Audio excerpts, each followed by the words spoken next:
Welcome to MedEvidence, where we help you navigate the truth behind medical research with unbiased, evidence-proven facts. Hosted by cardiologist and top medical researcher, Dr. Michael Koren. Hello, I'm Dr. Michael Koren, the executive editor of MedEvidence. And I'm really delighted to have Deborah Hendrickson, a pediatrician and a physician who practices in Reno, Nevada, as a guest today. And Deborah, you're an expert in helping people understand the impact of climate change on the health of our kids. And not only that, you wrote a beautiful book about it. I haven't completed it yet. I've been a third through, but it's a terrific read, and hopefully you'll share some of your thoughts about why you wrote this book and also why it's important for people to know about these issues. So again, Deborah, welcome to MedEvidence. Oh, thanks very much for having me. So let's just start by telling everybody about your background. I mentioned you're a pediatrician, you're in Reno, but just tell us where you grew up and why you ended up becoming a pediatrician and some of your passions regarding your day-to-day. Yeah, so I grew up in the Bay Area in California, went to school in New England. So I've lived, both ends of the country and also briefly in Ohio as well, and in Seattle, Washington. So I've touched a lot of the corners, not down in Florida, but a lot of areas of the country. And for in college and for 10 years afterward, I focused on environmental science. I was a degree in environmental science as an undergrad, and where was that? Which college was that? At Brown. I went to Brown in Providence. Okay.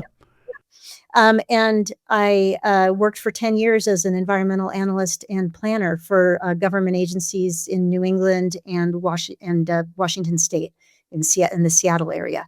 And I worked mainly in floodplain management, using big computer models to study the hydrology and soils and how changes in urban development in these areas would affect stream flows and salmon habitat, because salmon are so important to the Pacific Northwest. So anyway, so I had this background in environmental science, and then went through a major life event, which you probably read about in the book. And I had 3 small children, and I had really grown to enjoy my visits to the pediatrician because he would pull out textbooks and really talk to me about the science of what he was thinking.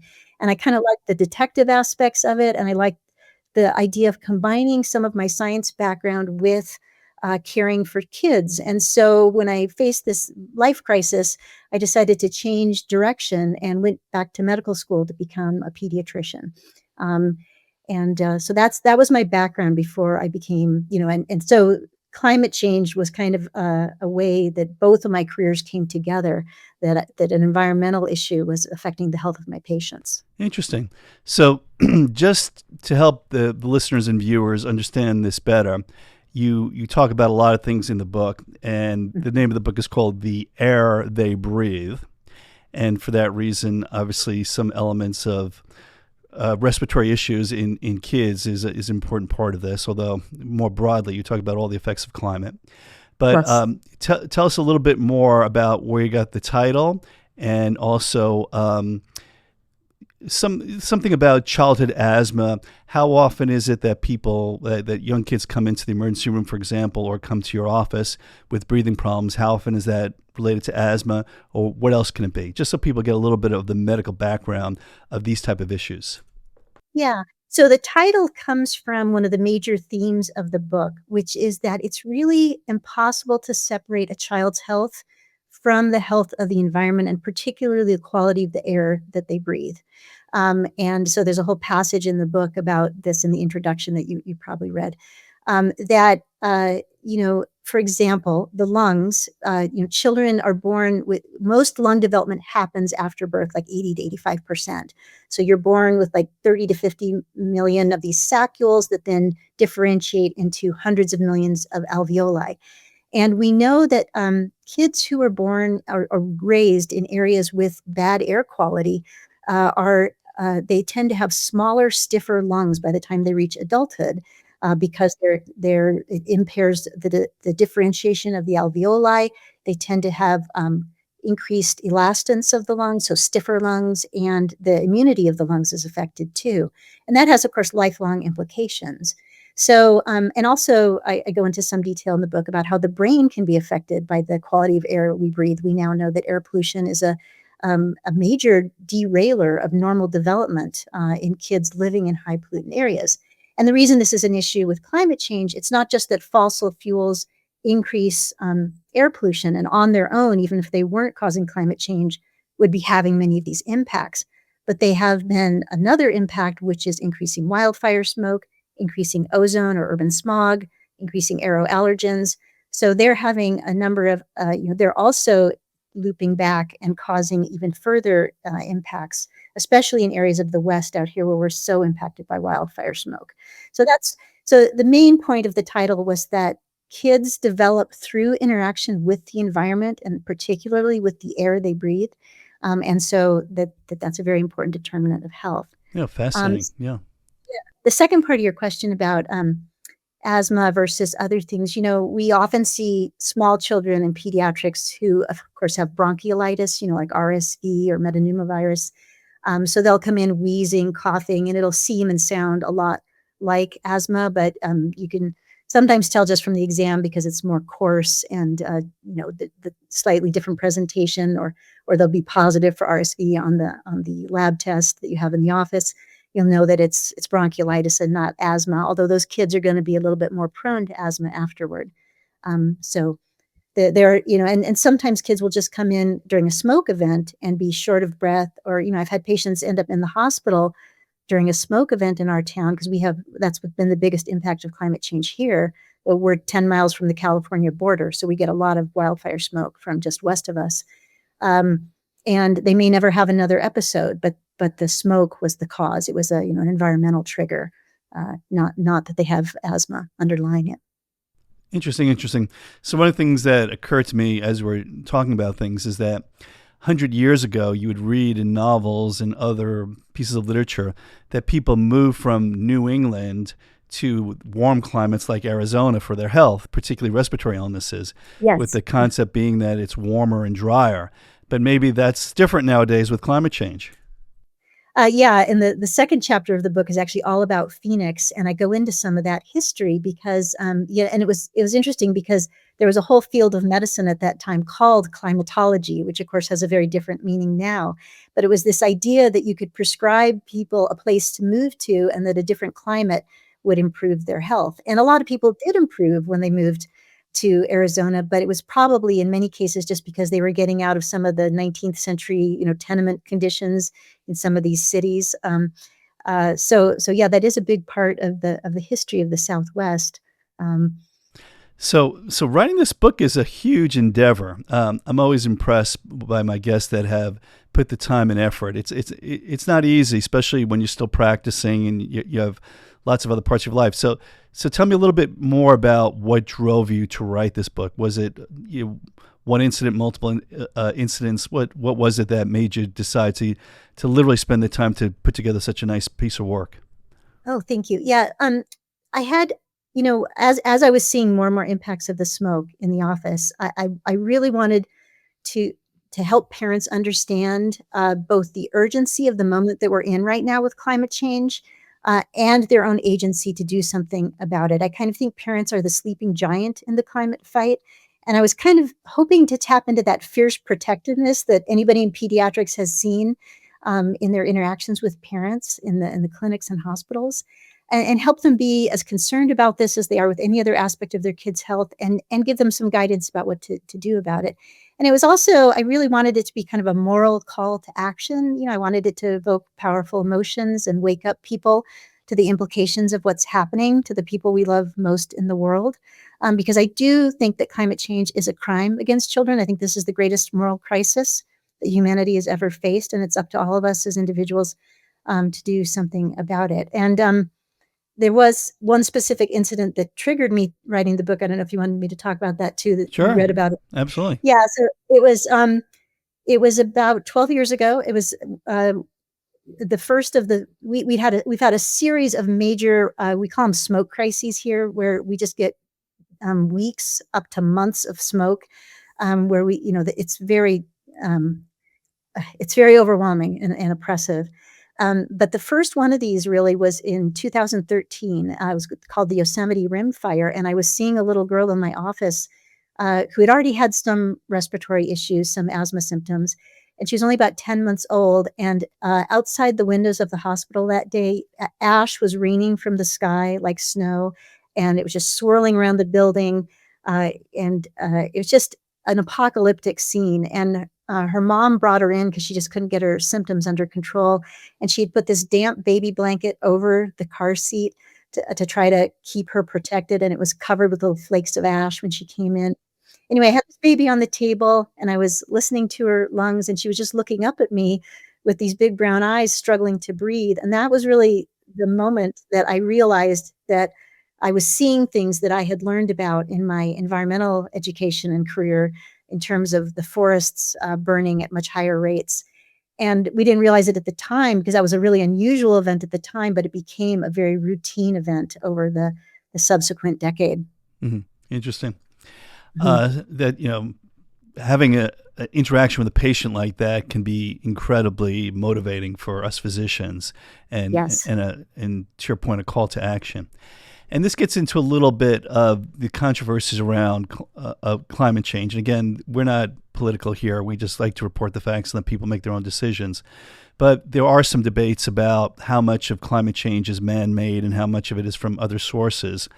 And you can weigh in a little bit on that. And I think that's important for people to hear. Is it something that, in your view, is entirely man-made? Is it something that it's other sources? And how does that matter for protecting your patients at the end of the day? Oh, yeah, no, this is a man-made problem, and 98% of scientists in the world agree. You'll always find some outliers in any question of science, but no, the issue is that the greenhouse gases in the atmosphere have been steadily increasing in concentration since the dawn of the industrial age, and those gases trap heat that would normally radiate back out into space. And they have the models that predicted what would happen as CO2, which is the most important greenhouse gas, as CO2 rose and what we expected, have been almost exactly on the nose. And in fact, you probably know that the oil companies themselves knew this the 1970s and early 1980s. Exxon, for example, devoted millions of dollars of research to investigating the alarms being raised by some of their own scientists about what their products would do. And there's a very famous graph that they produced that predicted almost to a tenth of a degree exactly where we are now in terms of CO2 concentration and the temperature of the planet. So this is a man-made problem, which means that we can also do something about it. That we need to cut back these gases dramatically in the next few years, which is more challenging now because of the administration in the U.S. But it's a problem. It's technologically feasible to do what we need to do. It's entirely a political problem. Mhm. Yeah. And again, I would say I personally agree with most of what you're saying, not 100%. I think there's certainly room for looking at the course of CO2 concentrations in the environment over time, literally millennia, and being fluctuations. So with all things in research, there's room for interpretation, but no doubt there's a major contribution from man-made activities. Now, I think anybody with a reasonable look at the literature and a reasonable look at the data would come up with that conclusion. But it gets into the whole concept of what can we do about it, and of course we have the short-term issues, or how to protect our kids. And then the longer-term issues, and how do we change our economy so that we can hopefully have a more sustainable long-term trajectory for our kids' kids and our kids' kids' kids and our kids' kids' kids' kids' kids. So maybe Right. you can jump into that a little bit, because you made a super interesting comment about medical climatology being its own specialty, and maybe we still need to be thinking in those terms to some degree. S- So the good news is that there's actually been an explosive growth of solar energy around the world and battery storage. China's growth in solar is so astounding that they're meeting their Paris goals ahead of schedule, and they're likely to become the first electrostate that is powered entirely by renewable energy and battery storage. So there's a lot of good, hopeful signs around the world.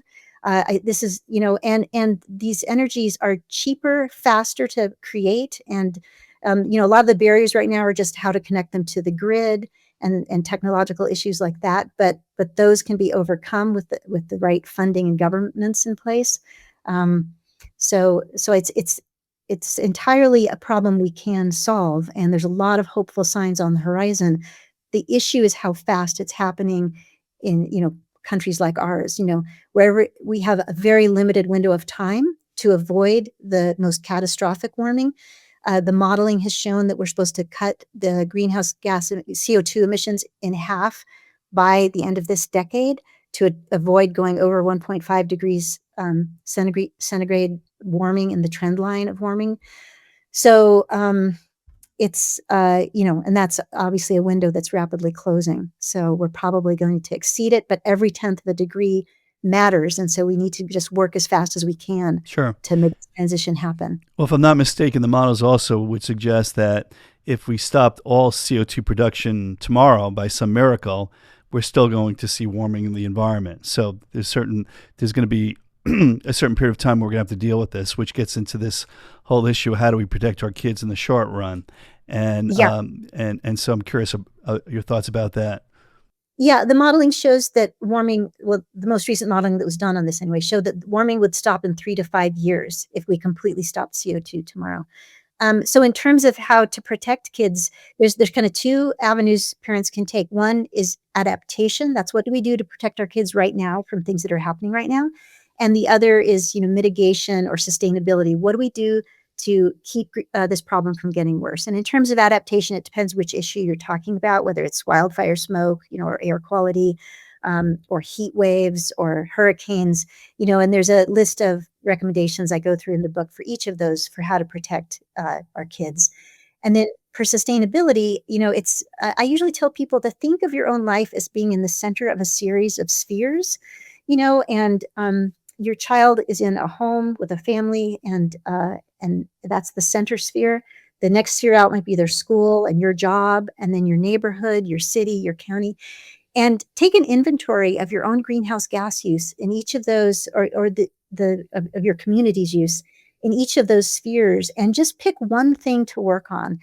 It might be electric school buses for your kids' school, or helping the school convert to a heat pump with solar panels instead of a standard HVAC system. And getting kids involved in those kinds of projects can really help them with how they're feeling about this issue as well. So I think those are the two avenues that parents can look at, and like I said, I went into more detail at this at the end of the book. That's terrific. So, are you recommending people move to different places if they're growing up in a desert environment and there's wildfires and they're being subject to the ash?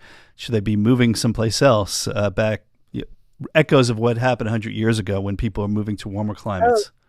Yeah, well, I think with climate change, it's kind of an issue of pick your poison, because, if you're in Arizona, the temperature projections for Phoenix it's hard to imagine living there if these bear out, that we're going to see temperatures in the 130s by mid-century. So yeah, so even just going outside in those kind of temperatures, and obviously that's just for the hottest parts of the year, but the length of periods where they're seeing over 100 degrees is getting longer and longer every year too. So if you're somebody who's very sensitive to the heat, like an older person, that may not be a place that you can live anymore. If you're a person with a lot of respiratory problems, living in the West is going to cause some issue. But of course, wildfire particles now spread across the country. The New York area and Chicago have been experiencing, the upper Midwest have been experiencing smoke from wildfires in Canada for several years now. So if you're in Florida, it's hurricanes that you have to worry about, or the Gulf states. So there's no place that will be untouched by this. And so that's it's hard to say where people should move, but I guess it depends on your own susceptibilities and fears. Yeah, because you mentioned something about air pollution being a determinant of even development. And Mhm. is there a better place to live with that concept in mind? Um, Yeah, I mean, the West is definitely most impacted by wildfire smoke. Like I said, you can do things to protect your kids. Like what we do here is, you can even just something as simple as weatherizing your home, which is a low cost thing to do, makes your home more energy efficient. It can seal out pollutants pretty well too. And then a lot of us here have freestanding air purifiers. You can build them from instructions online as well. If you use a high grade filter in your central air conditioning system. That can help, going when you go outside, wear masks or do other things to protect yourself. So there are things you can do to reduce the exposure. But if you have a young child, especially one with a lot of respiratory problems, it would be an issue to think about. So you're not recommending people move to Iceland quite yet?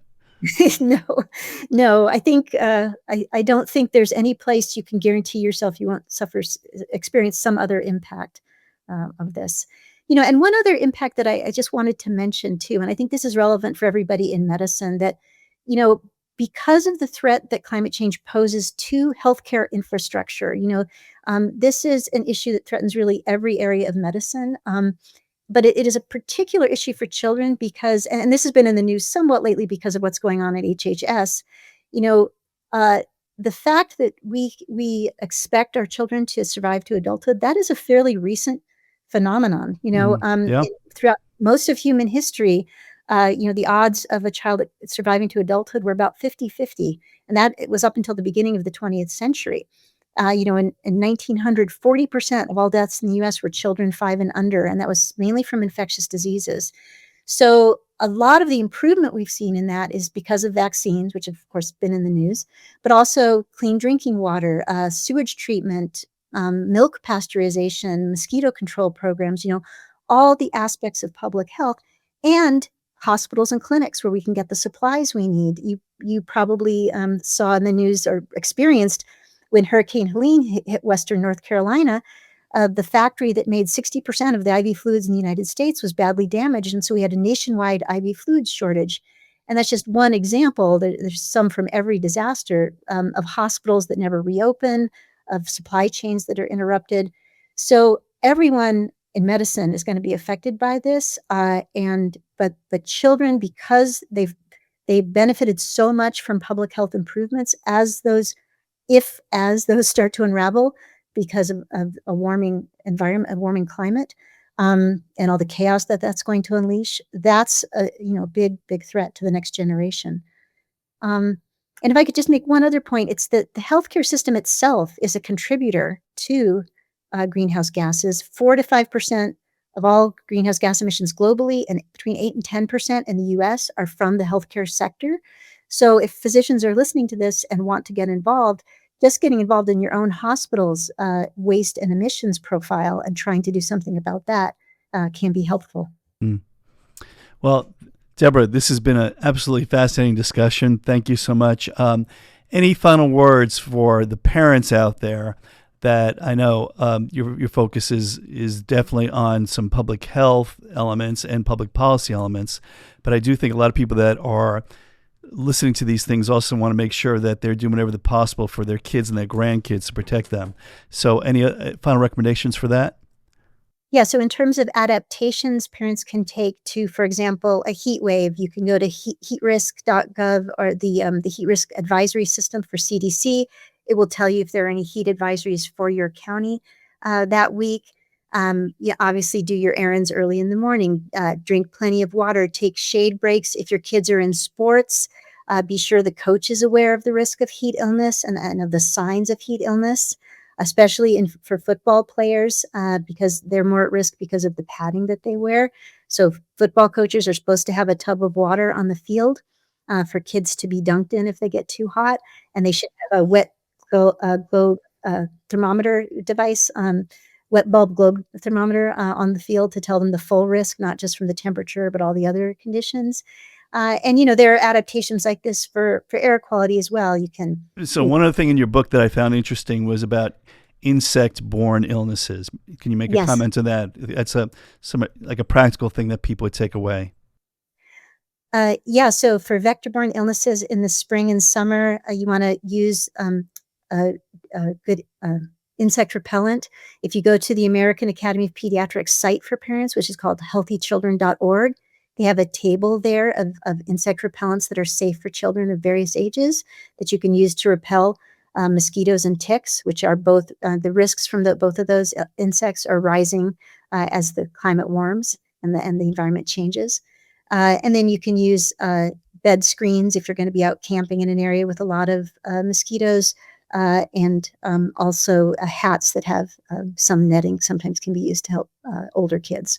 Well, we so much appreciate your passion. We so much appreciate your expertise. Terrific. If you haven't looked at it yet, please take a look at this book. I think it's a very valuable read. And thank you very much for educating and informing me and our listeners and viewers of MedEvidence. Thank you so much. Thank you very much. Thanks for joining the MedEvidence podcast. To learn more, head over to medevidence.com or subscribe to our podcast on your favorite podcast platform.